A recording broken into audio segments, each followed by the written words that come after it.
Hello, everybody. Welcome back to another Nuts and Bolts episode. I'm Straight Jacket Jim, joined as always by the lovely Natty WW. How you doing, Natty? I'm good. How are you? I'm good. I've finally recovered from my weekend trip. It was How? so good, but oh my god, don't think I ever want to do a 7 a.m. flight from Melbourne again. Um, I quite happen to have often have to do that because I go from Melbourne straight to mm, work. yeah, Yeah, not a fun time to be at the nah. airport. I heard you had a rough time. It wasn't super bad, but it was just like, especially because like going there. Okay, so for those that don't know, I went to Fortress Melbourne for the ANZPL Grand Final that was on the weekend. It was really awesome. Fortress Melbourne is amazing. If you get a chance to see anything in the Alienware arena there, it's chef's kiss. It's so good.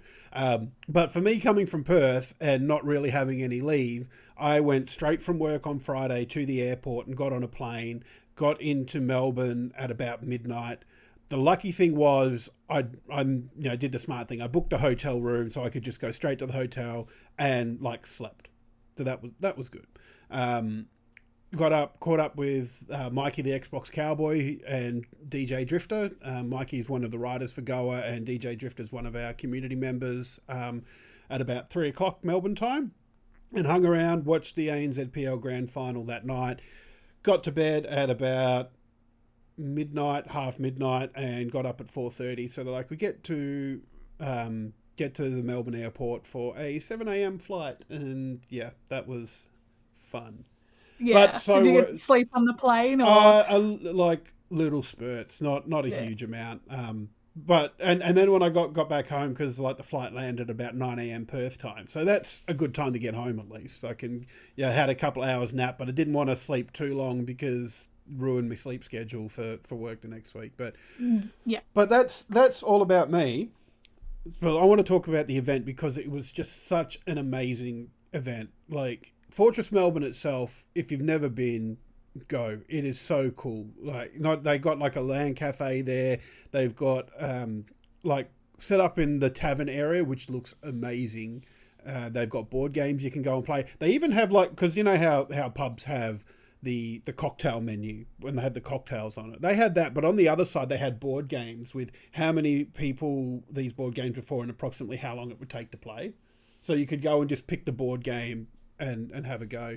And even like Absolutely awesome. booths, they had these booths for video games set up, and they were only like $20 an hour to hire, which is nothing really when you think about it. Like that's two drinks and you hire a booth. Four people can sit there, play video games, and yeah, it was amazing. And the Alienware arena and the show that the ANZPL people put on, it was just it was so good.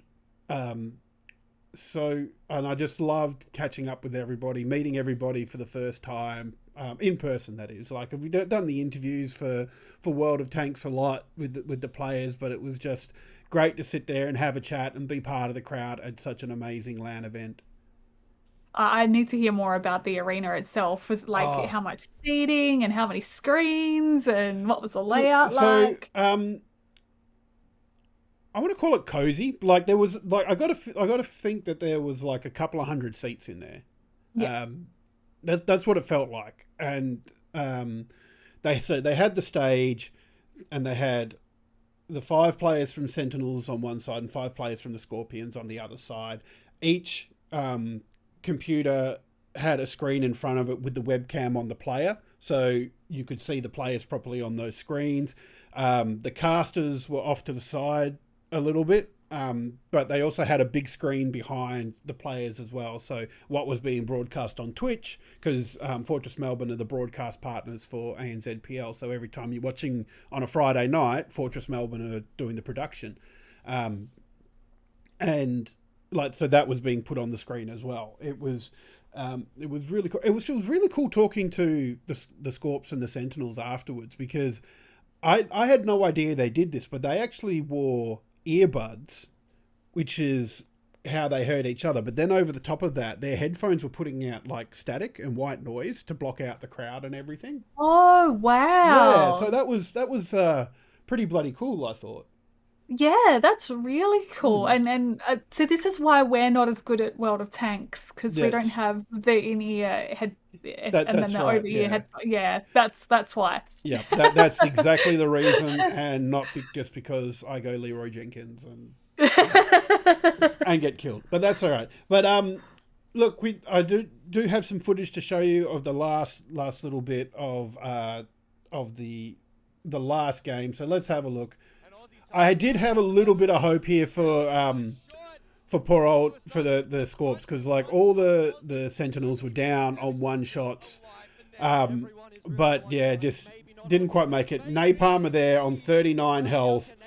He does manage to snap off a shot, which if you're watching live on Twitch or on the YouTube, you'll be able to see that there. But just one cool little shot, and it gave me hope. I thought, oh damn, he's going to be able to do this. He's going to be able to pull it off, because Scorpions were on the defense as well. So Nappa just had to survive. But yeah, it was just such an exciting bit. But unfortunately, they couldn't do it. And Scorpions go down 4-1 to the North Sydney Sentinels. 3-time champions, which is incredible considering it's only been going for 4 seasons. So the grand finals were a best of 7, weren't they? Because Yeah. I did tune in and I was watching and I saw the 3 wins in a row and I was like, oh my Oh, goodness, yeah. this is oh, I was hair-raising. so hoping for a reverse sweep, but yeah, no, unfortunately it wasn't to be. Scorpions' first grand final. This is only the second land grand final for World of Tanks as well. So like, and Sentinels won that one, so they've got that experience. So they knew what it was going to be all about. But just I want to talk about the setup they got here. So you can see, if you're watching now, you can see the screen in the bottom right hand corner. That's on the player, so you can see what's going on without having to, be up and above the players. So that was really cool. So you could see what was going on there, and every now and then you could hear them as well, because they just get a little bit animated and they'd be yelling a bit loud.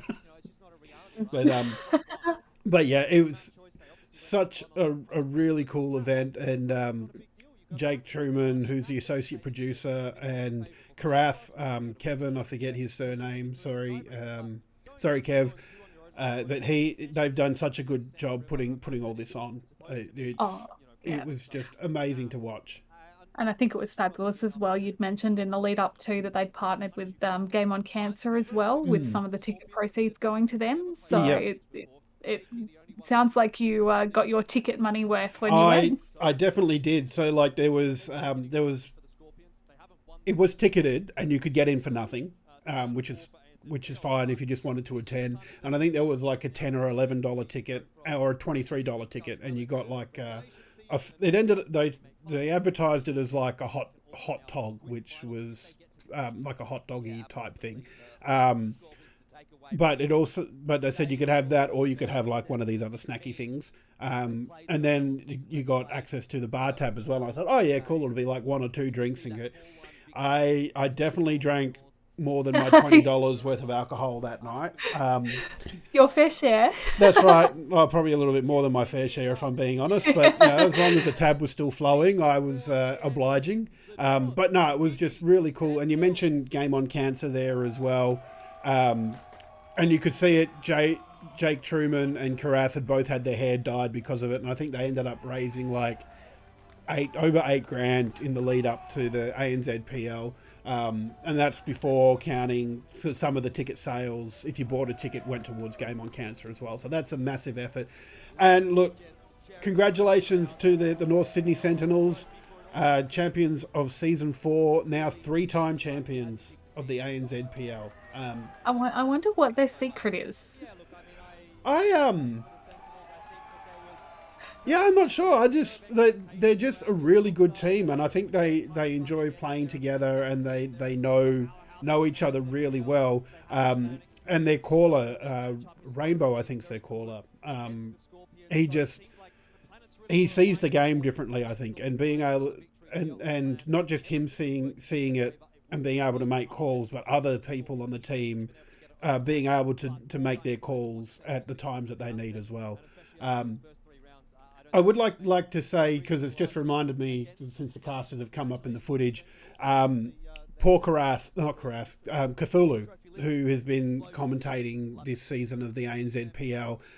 He's from New Zealand. Unfortunately, he couldn't get his travel permits over here because he lives in New Zealand, but he's not New Zealand.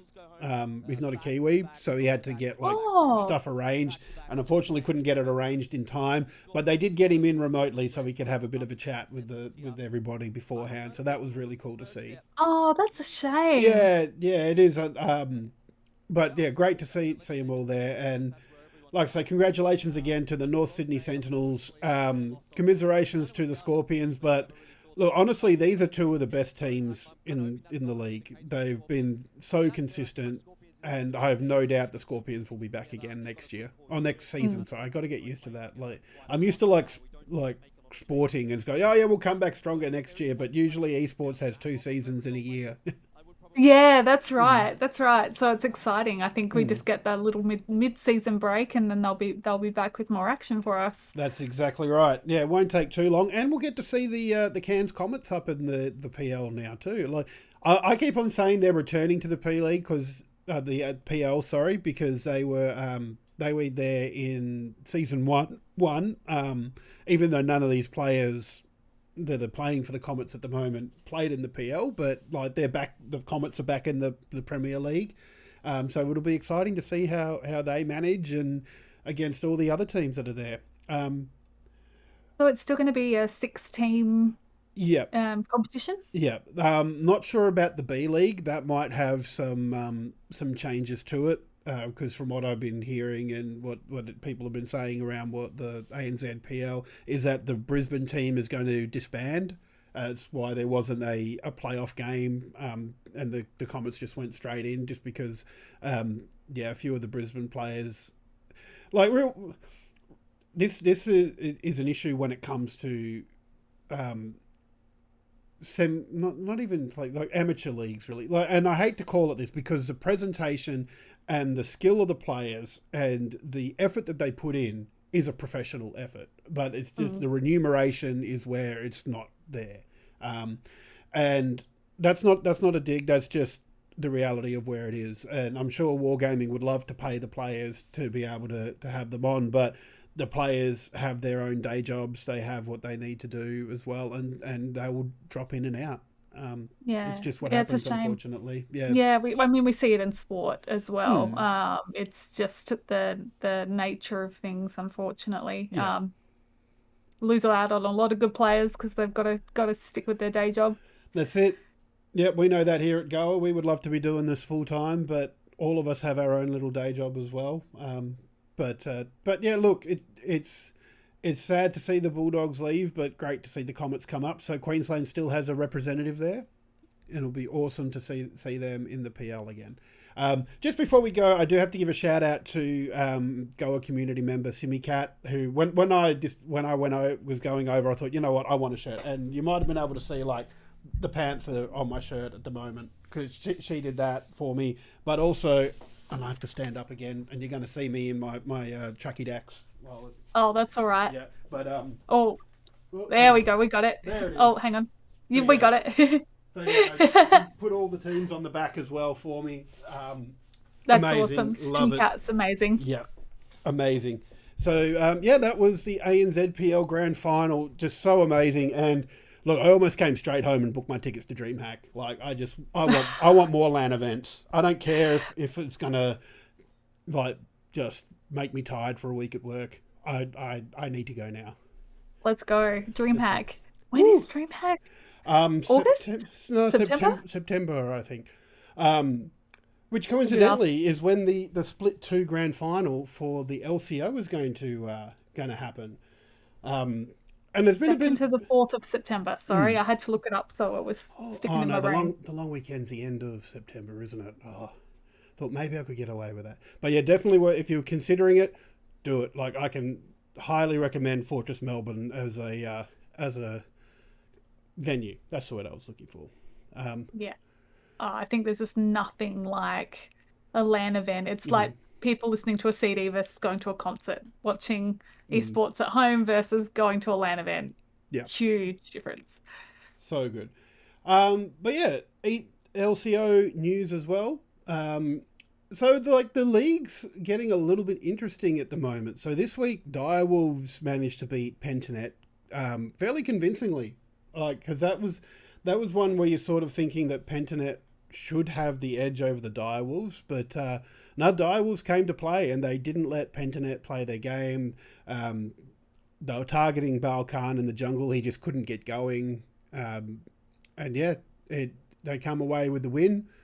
No, I don't think there's any other real surprises that happened there. Peace beat Gravitas, Order beat Mammoth, Chiefs beat Kanga on Monday night, and then last night on the Tuesday, Order beat Gravitas, Chiefs beat Mammoth, Pentanet beat Kanga. Probably this last one might have been a bit of a coin flip, but Peace beat Direwolves. But the way those teams are going at the moment, like I would probably call Peace the stronger team. But Direwolves have been playing really well too. And it does make for a really interesting situation at the top of the ladder because there are 3 teams tied for second. Oh my goodness. Yeah. So Direwolves, Peace and Pentanet are all tied for second at the moment. That does make things very tight and very interesting. And I wasn't quite prepared, so I'm waiting for the standings to load because I thought that I could just click on a link and it would load. But obviously, no. Relying can't on the have internet to be dependable. I know. Because out in front, Chiefs. There's no doubt that they've got to be the favourites at the moment. And in fact, they haven't.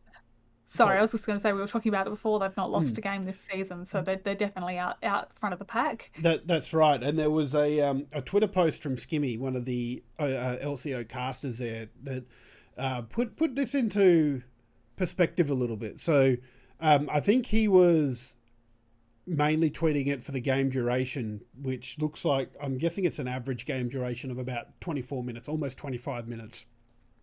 But the win rate's 100% from 7 games, a KD ratio of 3.7, and average goal per minute of just over 2,000. Like that is huge. It's crazy amounts that Chiefs are putting out, and really like they've got to be the favourites to take out Split 2.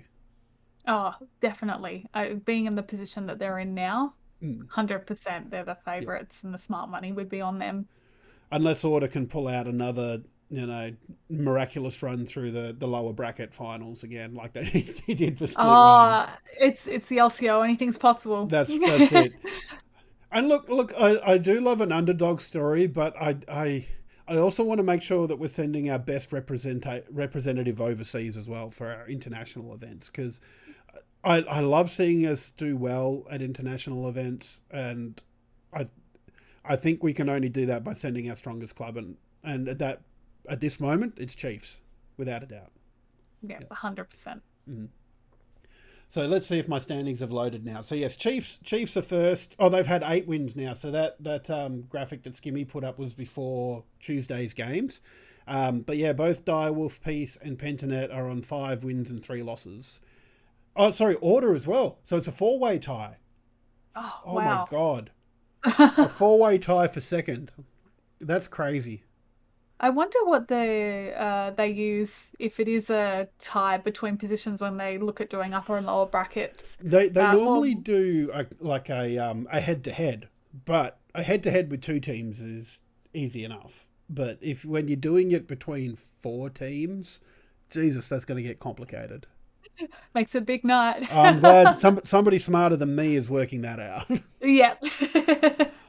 But then at the other end, we've got Mammoth and Kanga tied for 6 on 2 wins and 6 losses, and poor Gravitas sitting in last with 8 losses. So I'd really like to see them get a win, Gravitas. They have, I think I've watched a couple of Mammoth games. They've looked good early on, but they've been outscaled in late games. But yeah, and even Kanga have looked good in some games too. In their first game against Pentanet, they really took it to them. So like it does It does look a little bit like the top five have already been set, and you're going to be thinking that this is probably the makeup of what the finals are going to be, which is a little bit sad. I'd like it to be a little bit closer, and I'd like to have the other teams have a goal to get. But I mean, look, it's still reasonably early in the piece as well. Like DreamHack is in September, like first weekend in September, so we've got 2 months there of games, and we haven't had any Super Weeks yet where they play Fridays as well. So yeah, there's a chance. There's a lot of games to come. Lots of excitement. So moving on, we've got a follow up to a story last week that we just want to touch on a little bit. So we spoke about Shadow, who was a member of TSM PUBG Mobile team in India, and he announced that he was joining Godlike. And TSM have gone, well, that's great because, you know, he's still contracted with us. And Shadow's gone, oh no, I told you I was quitting and whatnot. Well, now TSM are pursuing legal action against Godlike. So this just sounds like a whole mess. It does. It really does. I find it interesting that the players being skipped in this, it's team suing team rather than anybody going after the player. So Yeah. I just wonder, because my assumption is the contract's with the player, unless there's any like league rules or anything that are being pulled in here as precedent for them suing the other team. Yeah, it is an interesting thing because It's just interesting. yeah, because the breach of contract is surely with the player, not with the other org. So yeah, but Yeah, we'll have to get a legal yeah, on to talk about the ins and outs of the contract because yeah, it'll be interesting. I mean, who knows? You know, this kind of field of contract law is really interesting, and maybe if the thing happened in a real sport, yeah, that could be an issue as well. I mean, maybe it's just down purely to the announcement. They're suing them over the announcement because they didn't follow due process or something. The tweet that I saw about this also says Godlike claims they will be legally pursuing TSM, saying Shadow legally terminated his agreement by sending a termination letter, and that they will be going after TSM for harassment, slander, and abuse. Well, there you go. Yeah.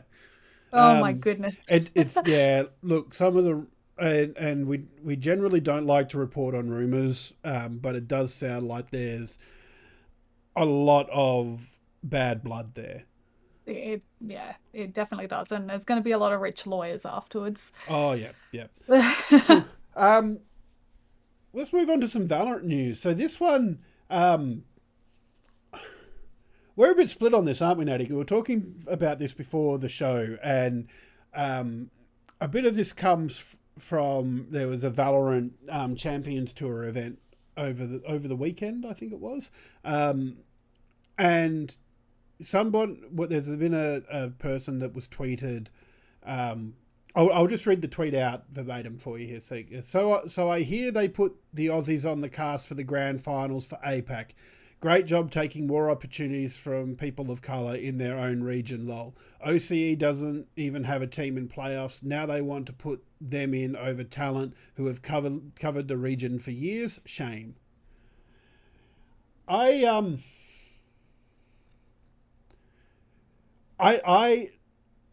always want to see people of colour do well because representation is important to me. But I don't want representation at the expense of getting the best people to do it. And that like it shouldn't be representation for representation's sake. And look, if I'm being honest, as a region we're small, and I love seeing our guys out there. And to me, that's representation for OCE no matter what happens. What do you think about that one, Natty? Yeah, I think we're both aligned with, you know, the discussion that, you know, ideally you want the best person for the job doing it. Absolutely. But I know I've had some sour grapes before when there haven't been any OCE casters at international events when Australian teams or OCE teams have been competing in the semis or even, leading into tournaments. Um, so even though that viewpoint doesn't come from somebody who's a person of color or even bringing that into the discussion, I've certainly had feelings about this in an international context. So when we're looking at our region, there wasn't any Aussie teams. Um, maybe there could have been a bit more of a discussion around it.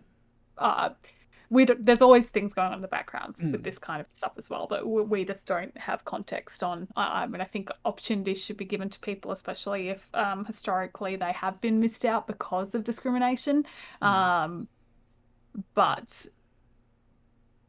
yeah, it's sticky. It's really, really sticky. Not being involved and not having the context, I don't know I can really speak to it that well, but I understand his point of view. I do. As somebody who hasn't been discriminated against, for my skin color, I understand what he's talking about, even from a context of international competition. So the other bit of this that was a yeah. little bit what the hell about this for me was the fact that the the OCE casters learnt about their appointing to this from this tweet. Oh, That was so that's not quite right. is it? Oh, No, so they had got the news, but the announcement hadn't been made. oh right. Yeah, Oh, okay. Yeah. but still, Yeah. It's like still.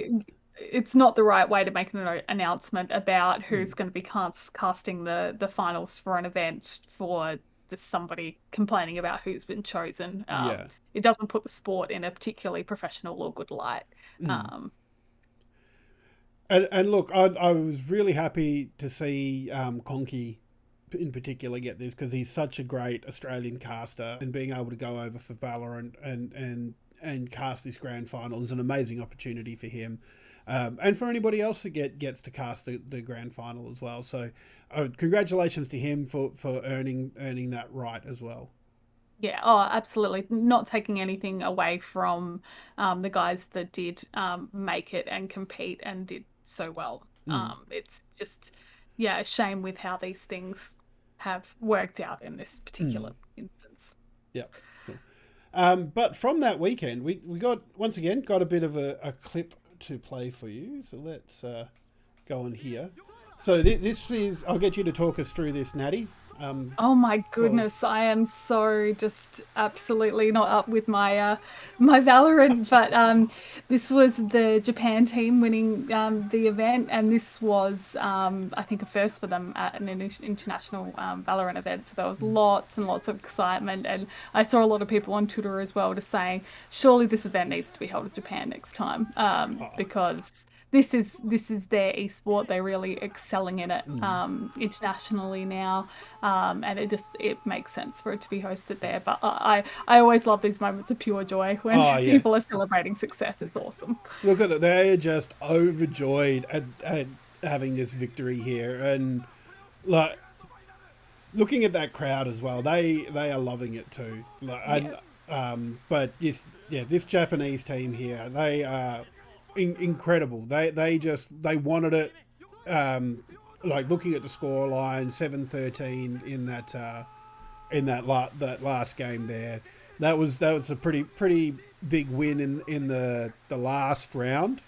I don't know how the other rounds went, but yeah, look, it's incredible. Love seeing it. Love seeing a team react like this. Like this is, to me, this is what the sport, esports and sports are about. These moments when you triumph and you just celebrate. Yeah, definitely the camaraderie of the moment. All of them working together for so long to achieve something like this. It's awesome. Yeah. Cool. And don't worry, because you don't have long to wait for Australian Valorant too. LPL is coming back, announcing the 2022 Valorant Oceania Tour OCE Championships from Wednesday the 6th of July to Sunday the 10th of July. So that's going to be amazing to see our local teams get in amongst it and compete for this $30,000 prize pool. Yeah, super, super cool. Always love the regional events happening, and it's great that LPL are hosting this tournament. And nice, cool 30Ks, very nice. Not a bad little little nest egg to take home. Well, it's obviously being a prize pool, it'll be a little bit different. But yeah, but still, it's for a few days' work. That's pretty cool. Double elimination format, so that's it's going to be interesting to see. So that starts on Wednesday, the 6th of July, from 6:30 p.m. Australian Eastern Standard Time. So get amongst that live on the LPL Twitch channel. Get amongst it. Awesome. So this next thing we're going to talk about, we're going to put a warning in here because it could be a little bit triggering for victims of sexual assault. So we wanted to put that out there first before we started talking about this. But over the last few days, some news has emerged about a player teabagging another one in a professional tournament. So now, if you don't know what teabagging is in a video game sense, because there's no way in hell I'm explaining what it is in an RAL sense. So teabagging is basically when you kill an opponent in a game and you basically just crouch up and down. You may have seen some memes that went around when Halo Infinite launched and people were playing the multiplayer and someone said, "Why is this person twerking on me?" That's not twerking. That's teabagging in video games. Okay. So there's been some discussion around perceived sexual assault and potentially triggering, which we want to acknowledge and say that yes, we sympathise with people that are going through that, and we want you to feel safe and comfortable. This is a safe place we want you to be in and experience. But in terms of professional esports, and we were kind of on the same page about this, Natty. It's like it's a professional league that shouldn't really be existing in a professional league. It's different when you're playing your normal pickup games and you're unranked or ranked stuff and you're popping off a little bit and you get a little bit excited. But this is a professional league. This is supposed to be the best of the best. Yeah, we were having a really long discussion about it because we've both been gaming for a long time, and this is certainly, normal behavior. Certainly when I was, picked up my first, game of Halo, and it was just the thing. It was just what you did. But the idea of showing one of my friends who's not into gaming a professional game of esports and then having to explain what's happening. Maybe I would prefer to go with the twerk. Yeah. Why is that player they're just twerking. Yeah. Like I get it. Like it's what we've used traditionally to celebrate. Yes, I won. I'm better than you. That bit of bravado and fun and that kind of thing. But in a professional setting where you're trying to sell the game and sell the sport and just show off the best of the best, probably not appropriate for that setting. Yeah, like it's one thing to like pop off on camera, like the Japanese Valorant team were doing. They were hugging. They were arms in the air. They've done it. Headphones thrown down, excited. But yeah, like it's a professional league. You really need to be looking at representing the league and wanting people to get into it. And that's the thing. It's why sports do things like field sports do things like respect rounds and things like that, because these players are at the elite level and they are the role models for other players, and for spectators, not even players. So you want them to be representing the best of the game. Yeah, absolutely. And I appreciate you, connecting it to real life sports in a way, because I was just trying to think in any context where this would be okay if it was IRL, and there really isn't. Okay, so there was, just with the real life comparison, there was something in AFL recently. There was a player, he was running into an open goal, nobody in front of him, nobody anywhere really near. There was somebody chasing, and he's turned around and shown him the ball and then kicked the goal. So that's kind of a similar thing, where this guy, he knows he's going to get the goal. There's nothing that can stop him. And so it's sort of like a pre-goal celebration type thing, and a little bit of a taunt as well, saying, look, you can't get me. Ha ha ha. And there was some discussion in the AFL that happened around that, and particularly this season with the AFL too, because there's been a lot of crackdown on dissent against umpires, which inherently is a good thing. The AFL has some issues, I think, with the way they've implemented it, but I think it's inherently a good thing. You want your officials to feel safe. And just that act of showing the ball and taunting, I think, is...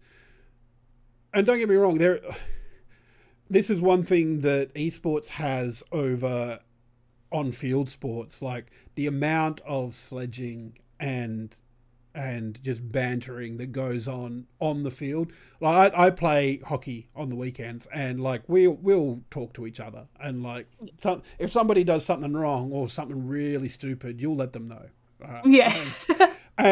But with the separate voice comms for teams, that doesn't really happen unless it's at a LAN event and you can go up and have a chat to them afterwards. But yeah, after the game, the heat of the moment's gone. Unless you're YMO and you're standing up and beating your chest because you won. ANZPL grand final reference there. But yeah, in this case, I think it's hard because you do want the players to have an outlet, and like League has their emotes. And there was a case in the LCO a couple of splits ago where a team had the opportunity to end the game and didn't, and just went and farmed up, and that was unsportsmanlike behaviour as well. So it's the professional thing of wanting to present how you want the sport to look. And I use sports there to encompass everything, esports and sports, because it's... You want the game to be inviting. You want the game to be fun to watch. You got to make sure that your players are professional in that regard. No, I my mind just keeps drifting to like, what if these players are in VR and they were wearing haptic suits? Like, there's no way that they would be doing that to each other. And if they were, that's a totally different story as well. Like, I mean, as soon as it's not reality, like physical reality, the line seems to shift. And I think when we're talking about professionalism, we need to draw the line somewhere. And it's a pretty easy to make it a clear cut and just say, nah, that's not appropriate. That's it. Just, for professional sports, that's not appropriate, so it shouldn't be appropriate for esports. And that's about all. We got one more little news piece, but it's about Nuts and Bolts itself. And I'm a little bit sad to say that this is going to be our last show on Wednesday nights. We are going to be moving to a Thursday night. So I was a little bit clickbaity there. Yeah, I know. In my head, I'm going, I'm going to do this, and I'm going to pause and wait for something to happen. But I thought, no, I can't do that. No. But yeah, so the show will be moving to Thursday night, so that just to make it a little bit easier for us to spread the shows out, and so we can give you more content over more nights of the week. Yeah, I absolutely love that for the team, because the idea is always going to be that we've got something for folks to watch every night of the week. So this is a step in that direction, which will be awesome. That's it. Cool. But yes, thanks everybody for watching. Thanks again. I do want to give a special shout out to Karath from Wargaming for organising the player interviews that we've had for Season 4 of World of Tanks. It's been a blast. Can't wait to see that come back for Season 5 later this year. And thank you, Natty, again for putting up with me. Oh, I loved it. And we had some hot topics this week, so a bit of fun. Love that. Looking forward to next week. Exactly. All right. And we'll see you all next Thursday.